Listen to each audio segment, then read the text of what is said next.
سحری کے تعلق سے چند سوالات آپ سے کرنے ہیں. سحری نہیں کر سکے تو اب روزہ کس طرح جاری رکھیں؟ سحری تو پانی پی کر بھی ہو سکتی ہے، ایک کھجور کھا کر بھی ہو سکتی ہے. سحری روزہ رکھنے والے کے لیے سنت ہے. اگر سحری کے بغیر بھی کوئی روزہ رکھتا ہے روزہ ہو جاتا ہے. جو لوگ بغیر سحری کے روزہ رکھ لیتے ہیں کیا وہ گناہ گار ہیں؟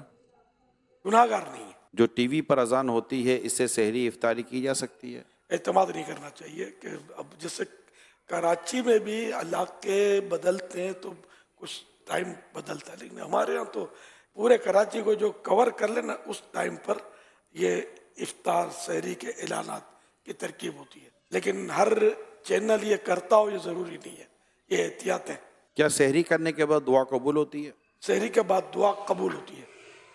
سحری کس چیز سے کرنا سنت مبارکہ ہے؟ کھجوروں کا تو حدیث پاک میں تذکرہ ہے. اللہ پاک کے پیارے حبیب صلی اللہ علیہ وسلم نے ارشاد فرمایا نعم السحور التمر، یعنی کھجور بہترین سحری ہے. سحری کا وقت ختم ہو رہا ہو تو ٹوتھ برش کر سکتے ہیں؟ ٹوتھ برش اگر ٹوتھ پیسٹ بھی ساتھ میں ہے تو دیکھ لیں کہ منہ میں ذائقہ ختم ہو رہا ہو تو وہی بول رہا ہوں کہ اگر ٹوتھ پیسٹ بھی لگایا تو منہ میں ہو سکتا ہے کہ وہ ذائقہ اس کا رہ جائے اور پھر تھوک نکلے اس کا. تو یہ کیونکہ اس کی ٹوتھ پیسٹ کی جو ذائقہ ٹیسٹ جو ہے نا وہ آسانی سے جاتا نہیں ہے، دیر لگاتا ہے. اس لیے احتیاط اسی میں کہ رسک نہ لے. کچھ دیر پہلے کر لیں. اتنی دیر پہلے کر لے کہ منہ کا ذائقہ وہ نارمل ہو جائے. کیا سحری کے لیے سونا ضروری ہے؟ سحری کے لیے سونا شرط نہیں ہے. غسل فرض ہو تو کیا سحری کر سکتے ہیں یا کیا روزہ بھی رکھ سکتے ہیں؟ ہاتھ دھو کر کلی کر کے سحری کر سکتے ہیں. اگر کسی نے روزہ بھی رکھا اس حالت میں تو روزہ فرض ادا ہو جاتا ہے اس کا. لیکن یہ کہ اگر نمازیں بھی قضا ہو جاتی ہیں تو پھر تو سخت گناہ گار ہے. سحری کا افضل وقت کون سا ہے؟ سحری میں تاخیر کرنا یعنی لیٹ کرنا یہ مستحب ہے، مگر اتنی تاخیر بھی نہ کی جائے کہ صبح صادق کا شبہ ہونے لگے یا ڈاؤٹ ہونے لگے. یہاں ذہن میں یہ سوال پیدا ہوتا ہے کہ تاخیر سے مراد کون سا وقت ہے. مفتی احمد یار خان صاحب فرماتے ہیں اس سے مراد رات کا چھٹا حصہ ہے. تو چھٹا حصہ جو ہے وہ افضل ہے.